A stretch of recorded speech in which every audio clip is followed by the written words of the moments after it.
अस्सलाम वालेकुम नाजरीन, मैं हूं आपका मेज़बान मिर्ज़ा नदीम बे।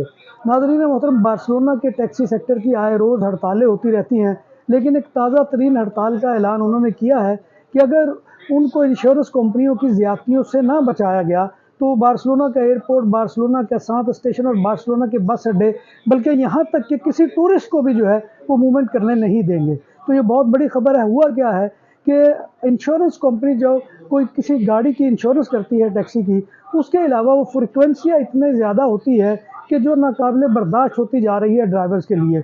और यानी कि या फ़र्ज़ करें कि अगर मेरे साथ उन्होंने फ्रिक्वेंसियाँ तय की है 300 यूरो, तो अब 300 यूरो तक का जो नुकसान है वो मुझे पे करना होगा, यानी मालिक को पे करना होगा। और बाकी जो है उससे ऊपर अगर कोई होगा तो वो इंश्योरेंस कंपनी देगी। मैं समझता हूँ कि बहुत बड़ी ज़्यादती है और इस ज़्यादती के ख़िलाफ़ जो है टैक्सी सेक्टर का एहतजाज बनता है। देखिए अब इसका रिज़ल्ट क्या निकलता है, क्या वो वाक़ईतन जो है अपना मुतालबा